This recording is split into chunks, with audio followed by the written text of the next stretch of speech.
Good day everyone. In today's lecture, we'll be discussing about the measurement of medium resistance. That is, if any unknown resistance is there which is in the range of medium resistance, we can measure it using two different methods. That is, using Wheatstone bridge method and using voltmeter ammeter method. There are many different other methods as well available, but we'll be discussing only about these two methods.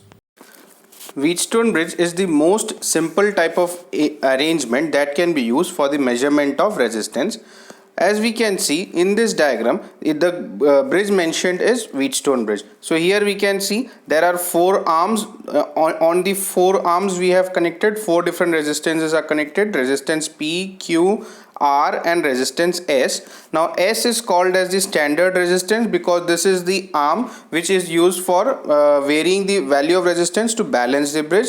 P and Q arm resistances are called as ratio arms. This R is the unknown resistance that we have to measure. That is, if any unknown resistance is there, if we connect it in this circuit, we can easily measure what is the value of R based on the other three resistances value. Now, also one more thing to be noted is that when the bridge is balanced at this condition, the potential drop across point D and across point C will be equal. That is, there will be no potential drop across these 2 points, which means that no current will flow across the detector arm. Now here we can see the detector used is a galvanometer. Galvanometer is a device which determines whether current is flowing in either in this arm. That is, whether even if a positive current or a negative current is flowing across the galvanometer arm. Now for determining this, we use a voltage source E which is connected across the point A and B. So it clearly states that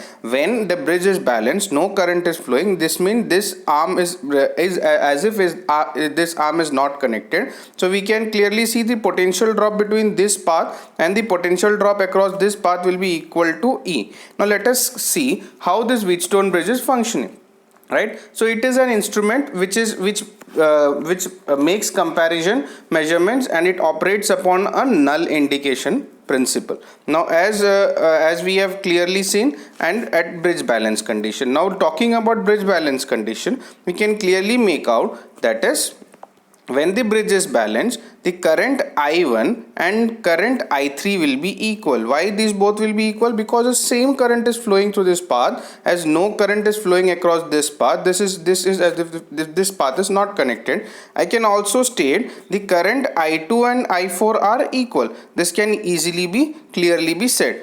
And one more thing to be noted here is that is the potential drop across this point. That is, this point and this point is same. So it means that as if these 2 points are shorted. So if these 2 points are shorted or these two are the same junction, so it clearly states that this is A point and D point. The potential drop between this point and this point will be equal to end up bridge balance condition. So I will be writing I1 into P, that is the potential drop in between AD and potential drop in between AC to be equal. Therefore I am writing I1P is equal to I2R. Now moving further, when the galvanometer current is 0, as I have said, I1 current will be equal to I3, I2 will be equal to I4. Therefore I am writing I1 is equal to I3. Now how to calculate this current? This current will be because of the voltage drop across these 2 points is E, and the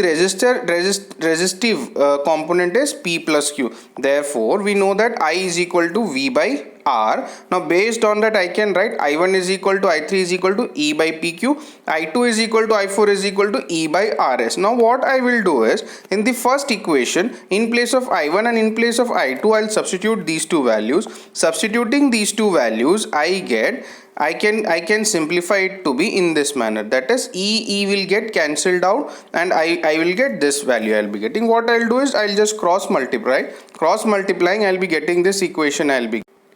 Here I'll be getting the equation PR plus PS is equal to PR plus PQ. Sorry, a small mistake is there. This should be equal to RQ.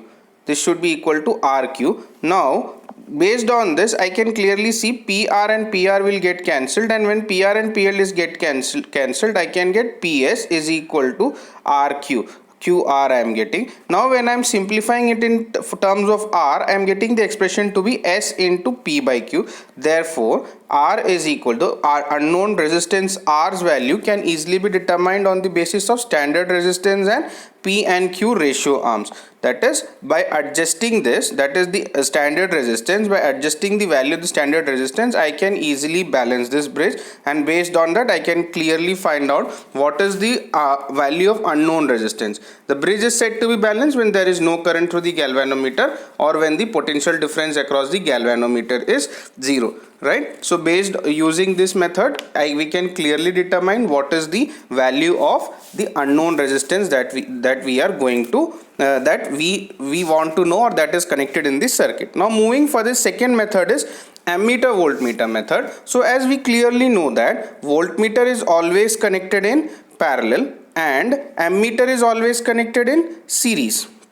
Now based on these, what I can do is, that is, if any resistance is there, what I can do is I can connect a voltmeter in parallel to this resistor and an ammeter in series. That is, ammeter will be measuring what is the value of current. Ammeter will measure what is the value of current. Based on this, I'll get I values and the voltmeter will measure what is the value of resistance. What is the value of voltage. Now I know what is the value of voltage and I know what is the value of current across the resistor. Now using simple Ohm's law, I clearly know V is equal to IR. Therefore R can be measured as using V by I. Now this is called as the voltmeter ammeter method. This is using the very basic principle of Ohm's law to calculate what is the value of unknown resistance. Now here we can see here that I can make the connections in two manners. Now this is the first connection that I am making. Now when I am making this connection, this voltmeter, it will show a voltage drop which is across these two elements. That is the voltage drop across the ammeter and the voltage drop across the resistor. That is, these two elements combined together, voltage drop will be shown by this voltmeter. So this is the first type of connection that I can make. And the second type of connection that I can make is, here we can see, nearer to the resistor a voltmeter is connected in parallel and an ammeter is connected across these two. That is, whatever current is flowing, it is because of the current flowing across the voltmeter and the resistor in parallel. Across these two elements, whatever current is flowing, that is whatever current consumption is there across these two elements, this is measured by ammeter. Now these two methods has a small problem. What problem is that? That is, in the first method, when I am talking about the first method, it is showing the voltage drop across ammeter also. Now this is not desirable because I only want voltage drop across my resistor. Now the second method, when I am talking, the second method is also showing a current which is also consumed by the voltmeter. Now this is also a problem, right? So let us go into the analysis of this method, right? In the first method, when I am talking about the first method, the voltmeter measures voltage drop across ammeter and the unknown resistance. Therefore, when I am talking about the equivalent, that is, what is the resistance value it has measured. Now the resistance value R1 will be because of the voltage drop across the ammeter and the voltage drop across the resistor.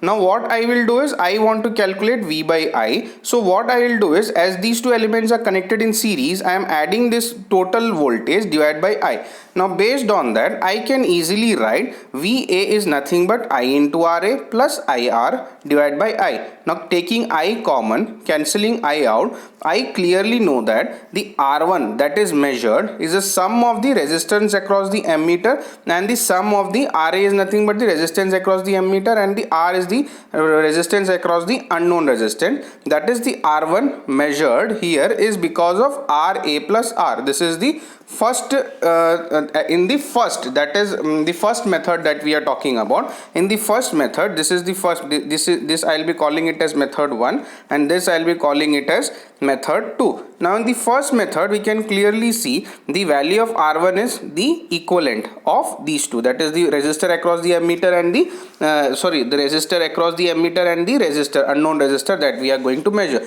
Now calculating error in here, when I am calculating the relative error, what I am doing is, I am doing R1 minus R divided by R. Now I know the value of R1 is RA plus R. RA plus R minus R. Solving this, I get epsilon, that is the relative error in in this case is RA by R. This is for the first case that I am getting. Now, so talking about the second method, in the second method, it is clearly understood that the current measured was because of the current drop across the voltmeter and the current drop across the unknown resistor. So to calculate resistor, as we know, V by I have to do. So I am doing V by I, but the current is the sum of the current across the two, that is across the voltmeter and the resistor. Now I know I can clearly write R2 is equal to V divided by IV plus IR, and I clearly know the voltage V by RV. Doing that, I get the current across the voltmeter. V by R, I get the current across the ammeter. Now when I am solving this, I get a value of the resistor. So this is the value of resistor that I am talking about, R divided by 1 plus R by RV. Now when I am calculating relative error for this case, I get the relative error approximately, which is equal to minus, the relative error is approximately equal to minus R by RV. Now when I am solving, I will be getting something like 1 minus R by RV, something like that I am getting. So I am taking it equal to minus R by RV, the relative error I am considering it. Right now, when I am talking about this case, in these two cases, two different relative errors I am getting. Now let us consider if I want to make the relative error 0 in the first case. Now when I want to make relative error 0 in the first case, what I have to do is I have to consider the value of RA should be equal to 0. When I am considering the value of RA is equal to 0, I can take the relative error to be equal to 0. In the second case, when I am talking, if I want to make the relative error to be equal to 0, what I have to do? I have to consider the value of RV is equal to infinity. When the value of RV is equal to infinity, what we can do? I can clearly see that the value of epsilon or the relative error, it is becoming equal to 0, but these two cases are not possible. That is, relative error cannot be made equal to 0 because the resistor cannot be made equal to 0, or the resistor cannot be made infinite. If infinite means there is no connection, and if no connection is there, it clearly means that no current is flowing across the path. Now what I will do is, in the two methods, I have got two different value of relative errors. Now what I'll do is I'll equate these two together. Equating these two together, I am getting a value for R. That is, the value of R is equal to under root of RA RV. Now what is RA? RA is nothing but the value of the resistor of the ammeter, and RV is nothing but the value of the resistance of the voltmeter. Now based on this, I can get what is the value of R. Now for example, now how to select which method to use? There are two methods that can be used, whether method 1 or method 2. So based on this equation, what I can do is I can select which method has to be used. Now if the value of R that I am going to calculate, I will be knowing, right, what is the range of R that I am going to calculate. If the value of R is above the value of under root of RA RV that I am getting, if it is above it, method 1 is the preferred method. And if the value of R that I am talking about, it is less than whatever calculation we have done, calculating, we will be getting some values. We will be getting, how we will be getting, because we will be knowing what is the value of RA and RV, because that is the elements that we are going to use for the experiment. So these values, all the parameter values of these two will be known. So based on that, I can easily calculate what is the value of R. Now if the value of R is less than that of what we have calculated, method 2 is the preferred method. So based on this, using this method, that is using a voltmeter and an ammeter, that is using a voltmeter in parallel across the load and an ammeter in series with the load, we can easily calculate what is the value of the resistance that we are going to measure.